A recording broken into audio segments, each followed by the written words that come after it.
I'd like to find the road we roamed together, swinging along, finding the long way home. We didn't mind the time or place or weather, singing a song, finding the long way home. Remember, I used to sigh at the end of each day, dear.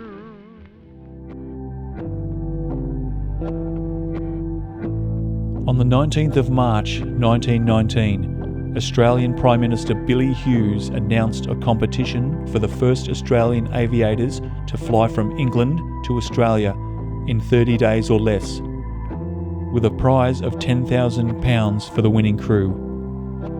South Australian brothers Ross Smith as pilot and Keith Smith as navigator, along with engineers Wally Shears and James Bennett, were the first successful crew to complete this remarkable feat.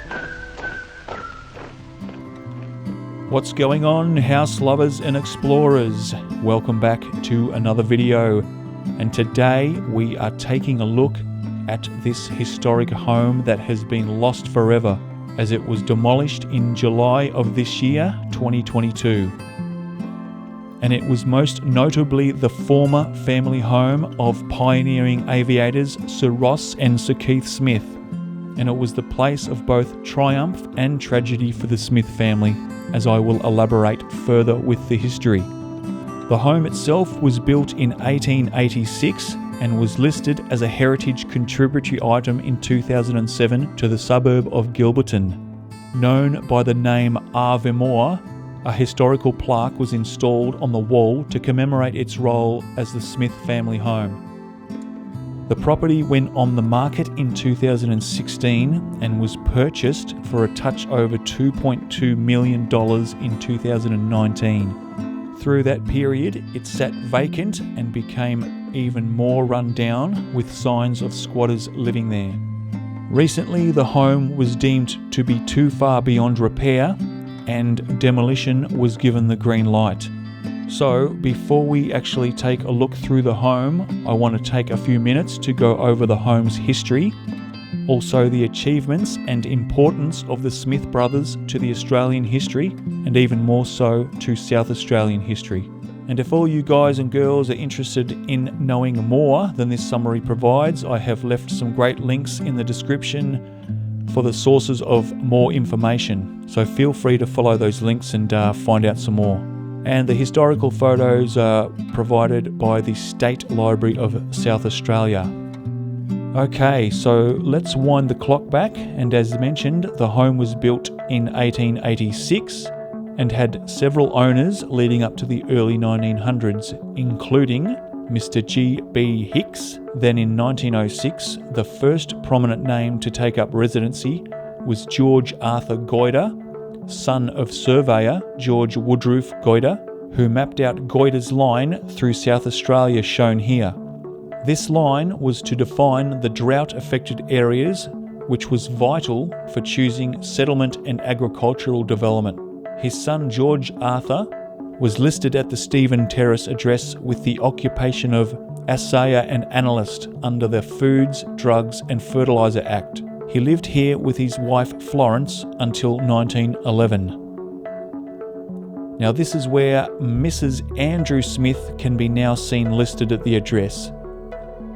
This was Jessie Smith, the wife of Andrew Smith, and they were the parents of Ross, Keith and Colin. Here's a photo taken of the three boys in 1905, with Ross at the right, Keith in the middle and Colin to the left.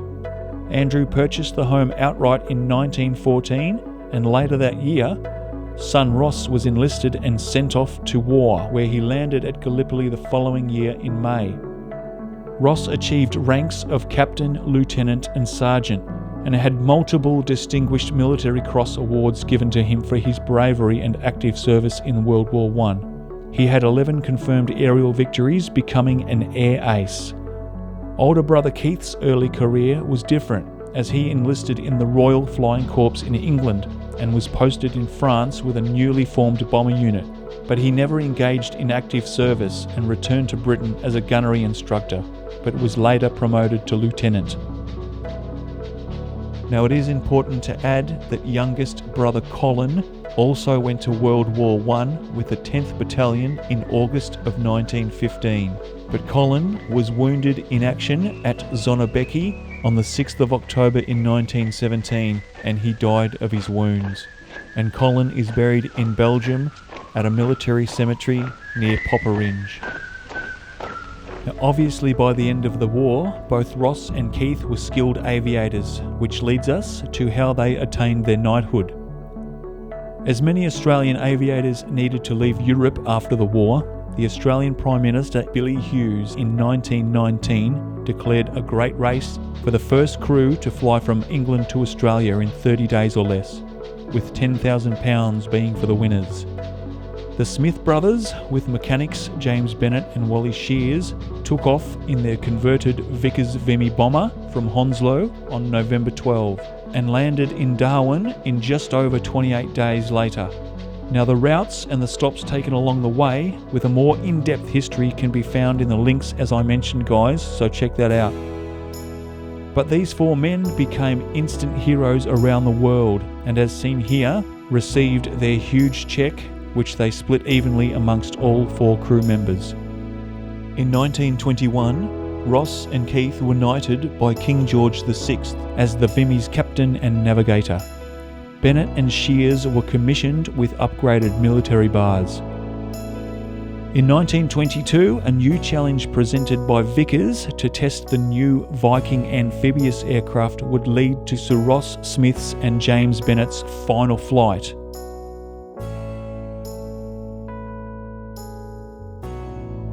As on April 13, 1922, they took off from Weybridge in England and spiralled out of control, crashing and killing both men.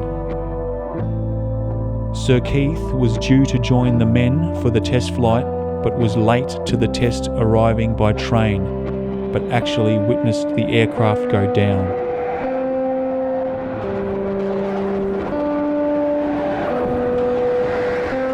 The nation had lost two heroes.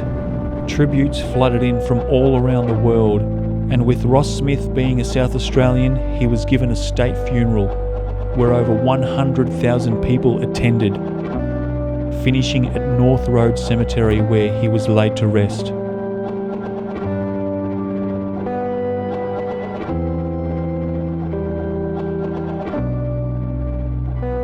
This recent article in the Advertiser newspaper shows the concern about potentially losing this significant home, Aviemore, and the inset photo shows proud parents with their sons all celebrating upon their return from winning the great race.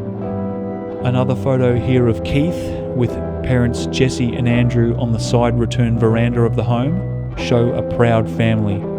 Unfortunately, the home went from triumph to tragedy with Ross's passing, and Andrew only 2 years later passed away, leaving Jessie to continue living at Aviemore up until her death in 1947.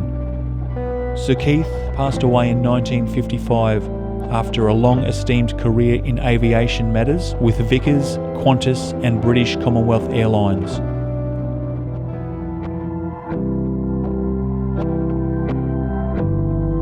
Four out of 5 of the Smith family members are buried here at North Road Cemetery, only 600 metres away from the old home on Stephen Terrace.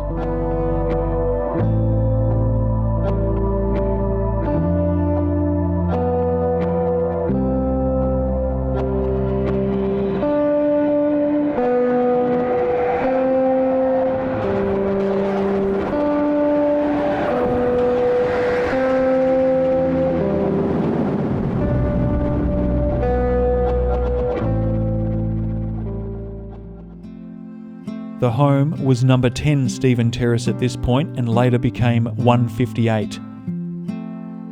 The next stage of ownership for the home was again by a prominent and significant family, being that of Reginald Kidman Reid, who was the grandson of Sir Sidney Kidman, the great South Australian pastoralist who was known to all simply as the Cattle King. He owned cattle farms across Australia, which added up to be larger than Italy. His second daughter, Alma Thompson Kidman, married Sidney Donald Reid, and they had 4 children, the youngest being Reginald Kidman Reid. And as seen here, they are featured in a 1925 February edition of The Home magazine. Young Reginald is there between his 2 sisters, Joan and Esme, with his older brother Burns to the left. So from 1949, Reginald Kidman Reid was listed at 158 Stephen Tce in the old directories, right up until the last printed copy in 1973. And he too was listed as a pastoralist. And to be honest guys, a whole documentary could be made with the families of this former home and their importance to South Australia. As the more I looked into the history, the more I found, and it was hard to keep it condensed down for this video. But there are many aspects I can easily follow up on with more videos and posts on Facebook, which I will do. But the sad and harsh truth is that Aviemore has been lost, and all the attached memories and history soaked into the walls are no longer standing as a reminder.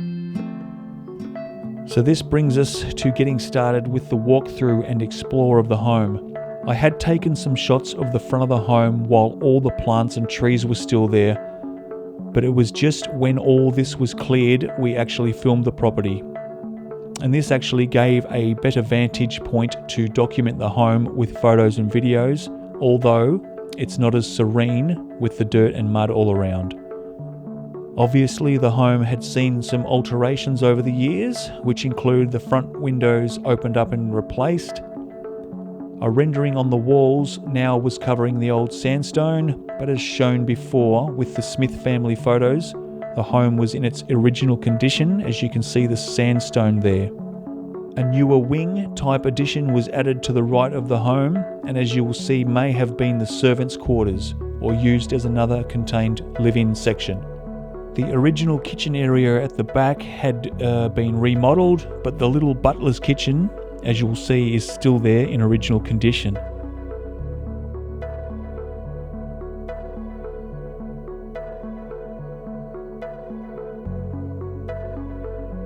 And as I was walking around with Michael filming, we didn't know all the history of the home at that point, so there's not much commentary regarding the history while we're walking around.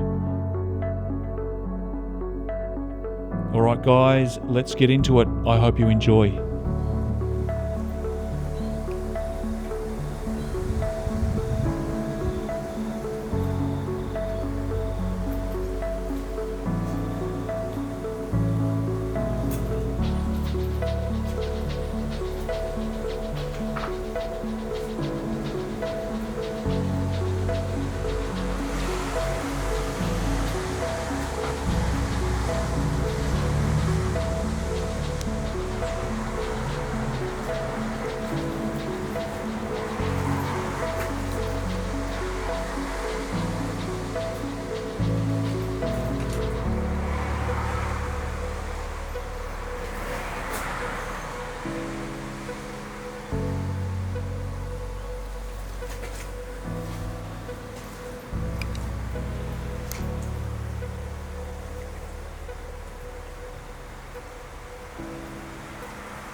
What is happening, house lovers and explorers? Alright, from the intro, you've already been given a rundown of this place. And as you saw just then, they've cleared out the trees from the front. So today is the day we're going to film it. I'm with Michael. He's in here taking some photos. We have taken a quick walk through. And I'm going to show you through now. It's a huge old home. Now there was a tennis court and there's still an in-ground pool there, but you can see where the excavator's sitting up the back there. That was where a tennis court was. So let's go, guys. Now this was a dining room off the extended kitchen. This was the new kitchen added.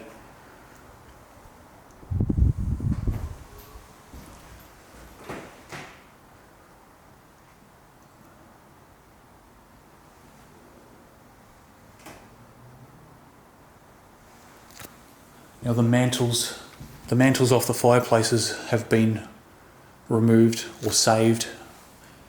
Either way, they're no longer there, but there's still heaps to see, guys.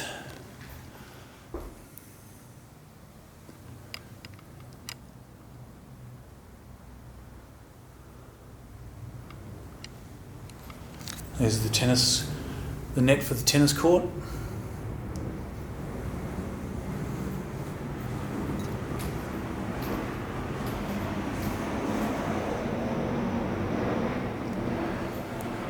Yeah, obviously the history that this home is linked to the famous aviators was the argument that they were trying to get this home on a heritage protection list, but it wasn't to be, guys. But at least we're going to get to document it. Now that's new. This is all part of the extension. It's a spa bath. Toilet number 1.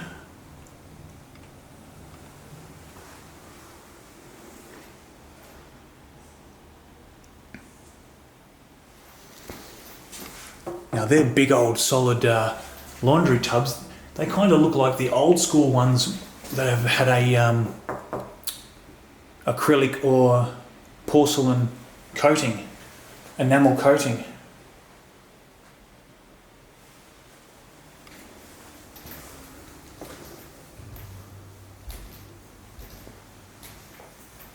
I think they're all wall features and wall paintings.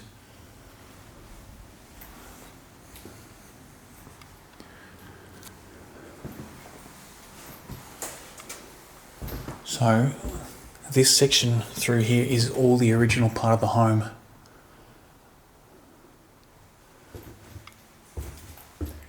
So the original bathroom, but upgraded basin and shower and toilet. Now the original part, according to the research, was 1885.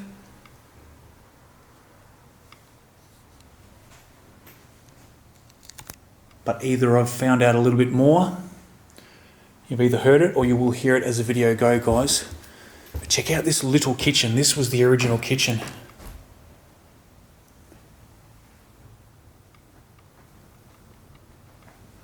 And there is a cellar underneath the bench top there. Will go down. So this was actually the butler's kitchen, guys, and the first kitchen we were in. That room was actually an original room to the home, but the kitchen obviously had been upgraded. And I will put a photo of the floor plan up towards the end of the video, which shows the purpose of every room of the home. Check out the old hot water system, guys.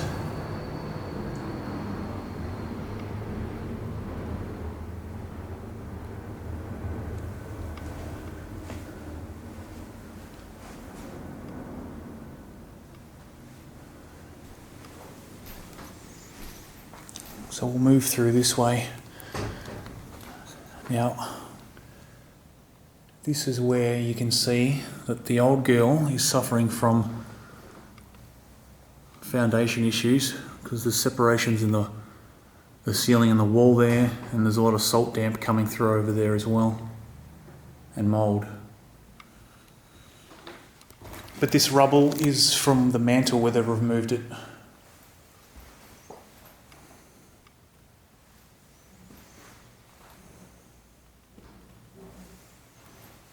There is a huge wall crack there that they've tried to repair.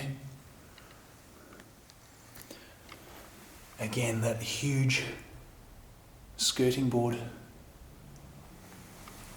Check out that window though.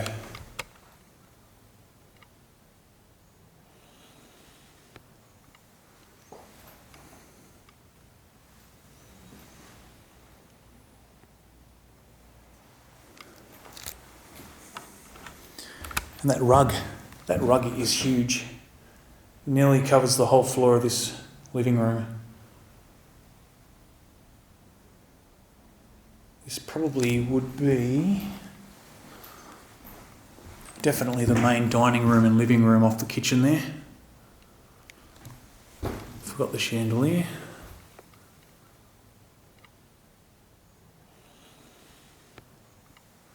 And there is kind of a little cloakroom kind of thing here.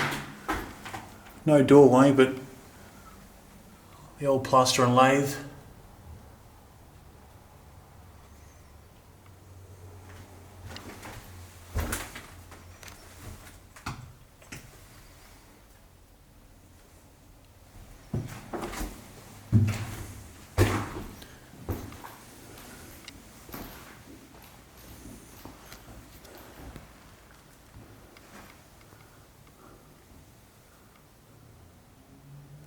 Yeah, you can see up there again, guys.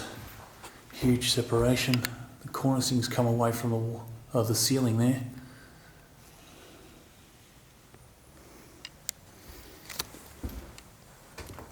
And the door. But check out this, guys. The door leads off the side entrance, and this hallway cuts right through to the other end of the house, which is a retro bathroom. We'll get down there, but yeah, check out these wall coverings.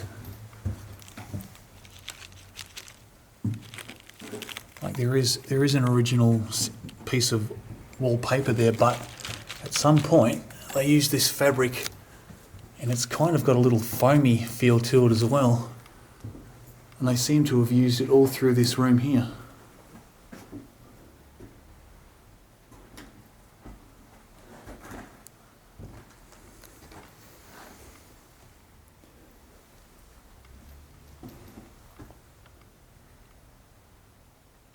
It's different to the old Hessian stuff they used back in the 1800s, but kind of similar. Now there's another little hallway here with a ton of cupboard spaces. Look at that, guys. A whole hallway of cupboard spaces.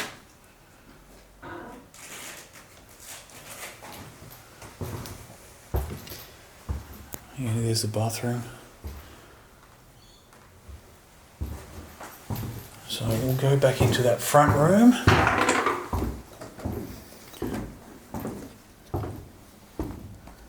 Oh yeah, they've got the same coverings there too.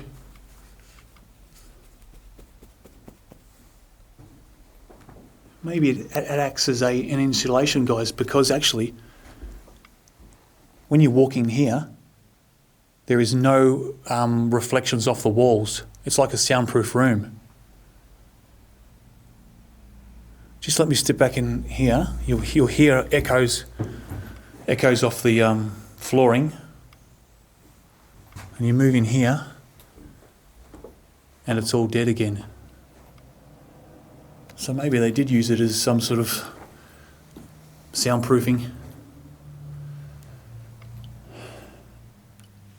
Yep, mantle gone again.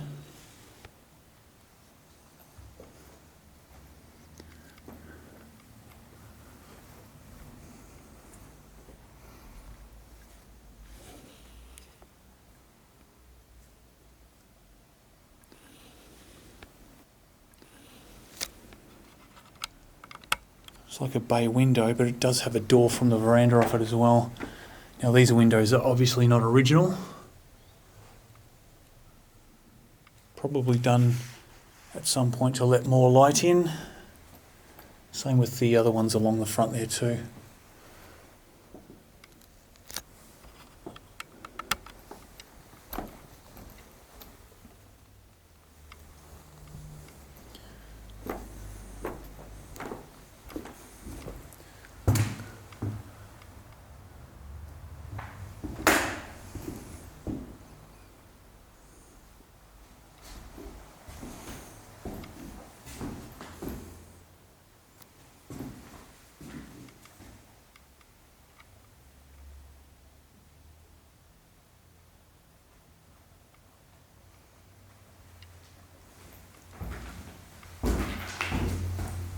Still a wood fire was put into the fireplace.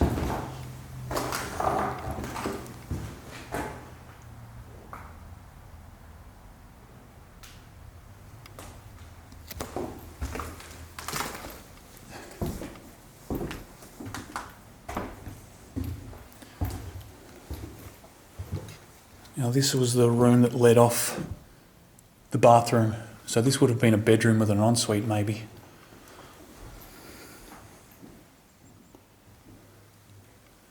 Now there's some cool old wallpaper.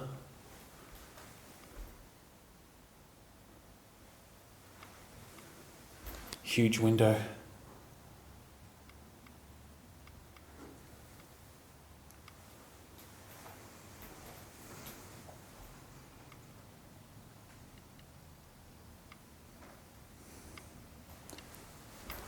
Yeah, see there's the bathroom.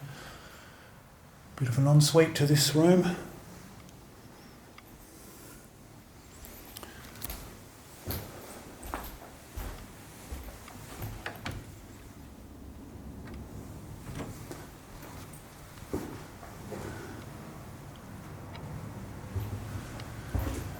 Get another room. Every room's got a fireplace too.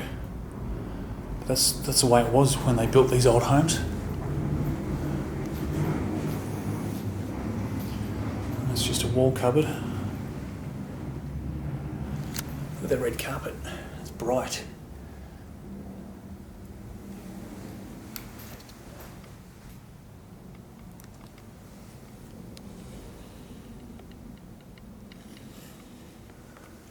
There's a big bow in the ceiling there.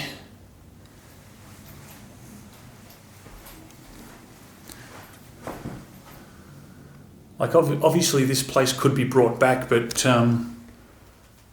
without the heritage protection, the owner can, well, it's their property. They are allowed to do what they want with it, but still a shame it's not going to be saved. So we're getting down towards this end of the house, and just when you think it's going to stop, it just keeps going. There's more of that wall covering there.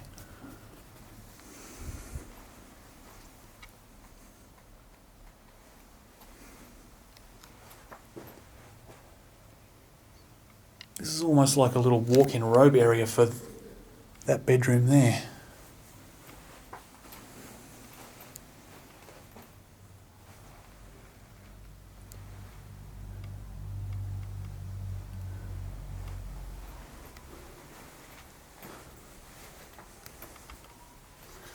Now this has to be a master bedroom with an ensuite.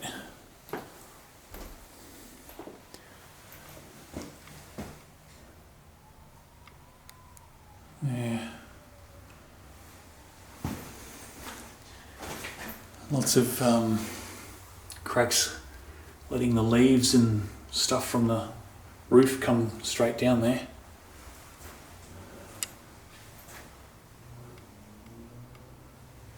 Cool little ensuite to the main bedroom.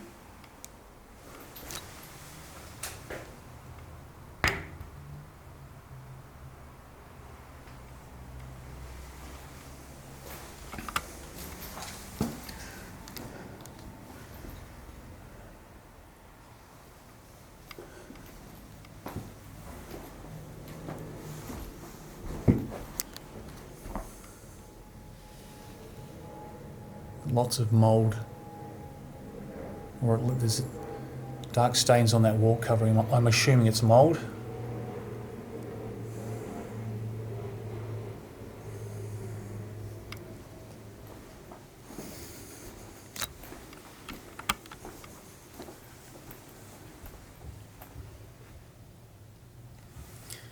I wonder how much trouble it was to put that wall coverings on, because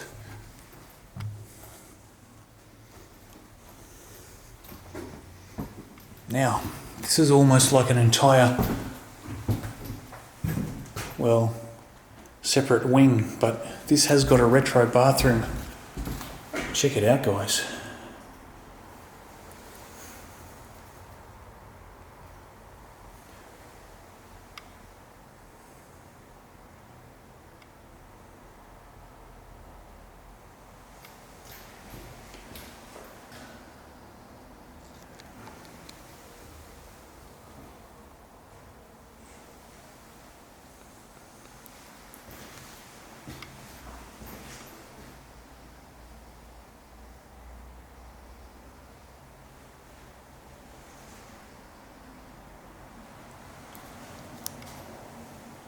Yeah, this is the best bathroom by far. I think this is number 3 bathroom, the third one.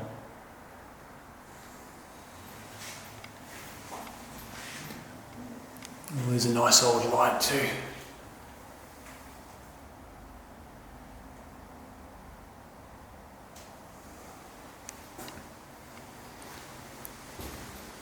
So this wraps around here. There's another couple of rooms. Another bedroom. Whoops, cobwebs. See, even the smallest bedrooms are huge. This is a decent sized bedroom, but it's probably the smallest one we've been in so far. Now I feel this little section is also an extension at some point in time. Definitely.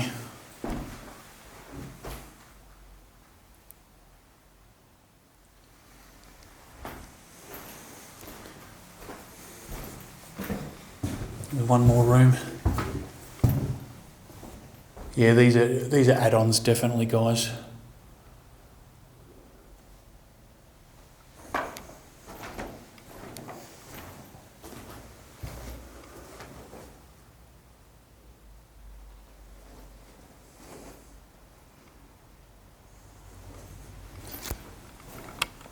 So you can see the old original features of the roof there.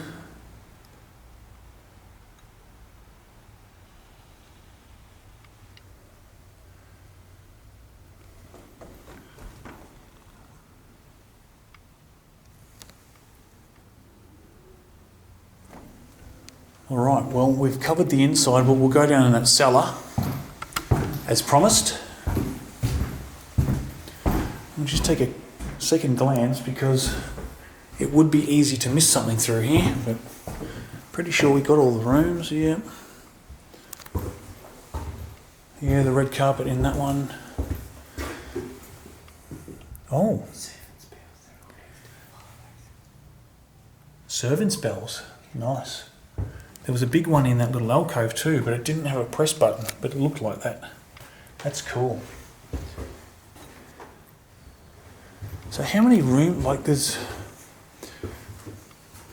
you could fit like a couple of families in this place. But it seems all the bedrooms are down that side, guys.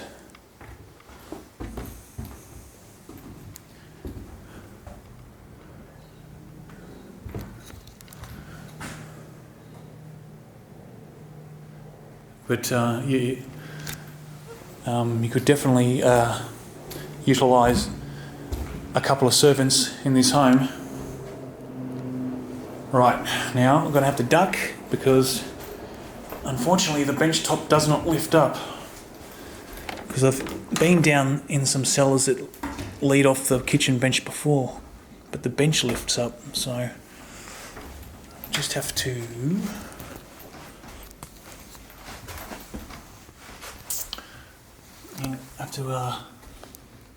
do that first.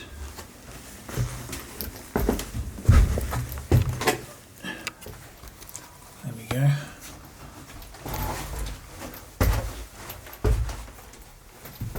Hopefully the wood hasn't rotted. No.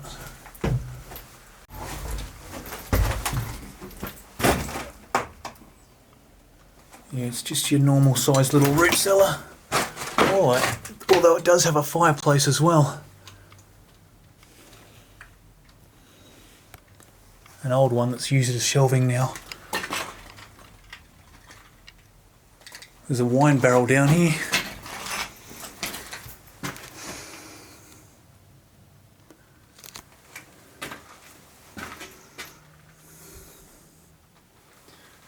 Yeah. Old wine barrel.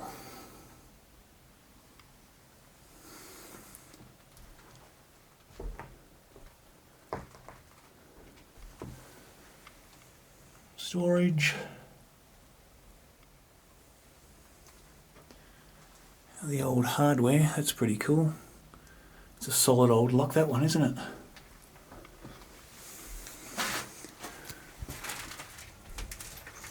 Now that looks like some sort of vent.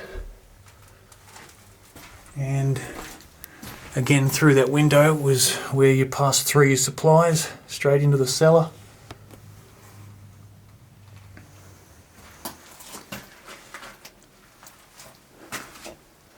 Alright guys, well I'm going to grab a couple of still shots while I'm in here and then we'll continue upstairs.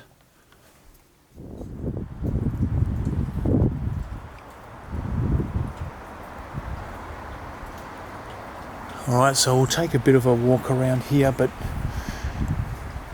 as I mentioned, they've already taken to the backyard and the tennis court's no longer recognisable and all the other trees are gone.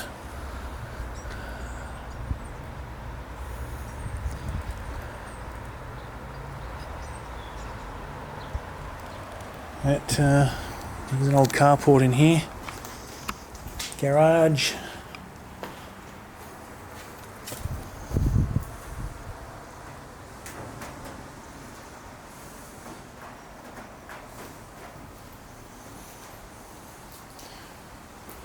Tool bench. Oh, see, that's where they've kept the old tobacco tins and jars up on there. You screw the lid to the ceiling or the underside of the shelf and you twist the tin and jar so you've still got shelf space underneath the jars.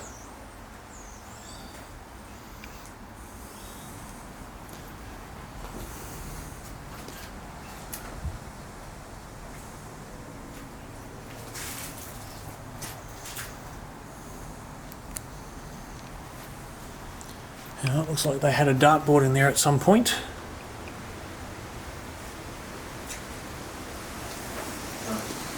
Oh no, the rain, it's back. We did have a pretty strong shower while we were inside still. I'll just try and hold off, but there's the in-ground pool there. There's the old home. Alright, now we're looking from the outside, guys. That extension area we started the video in, it's actually under the original part of the roof. So maybe that was the original kitchen and they gutted it and started again, because check it out, see the roof there? That is still the original section, and the vents that travel along the upper wall there are all the same around the side. So that home is a huge old home. And the drizzle has stopped, so I'll show you the pool.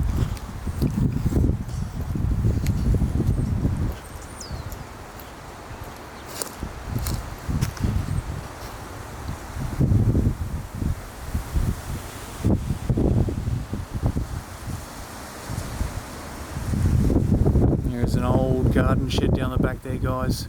Look, I'm not walking down there because you can see from here what is there, and it's nothing now. It's all been cleared out.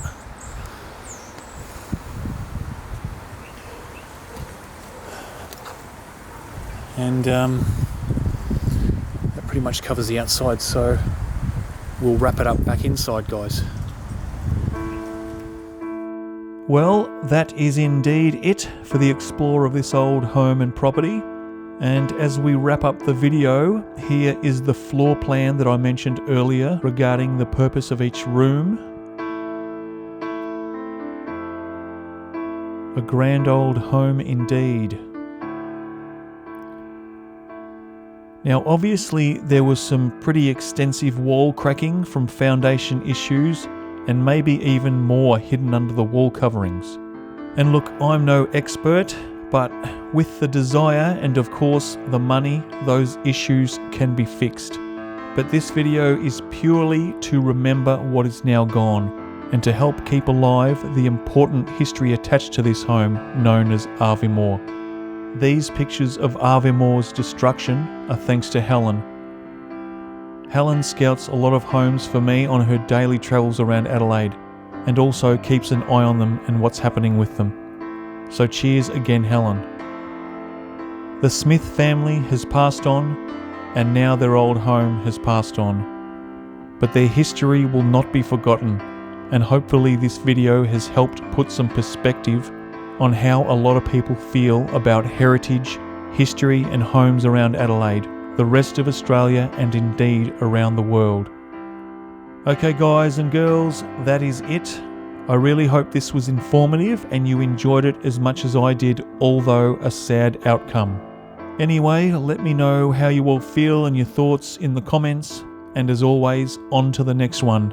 Thanks for watching again guys, and I will see you all in the next video, and cheers, bye.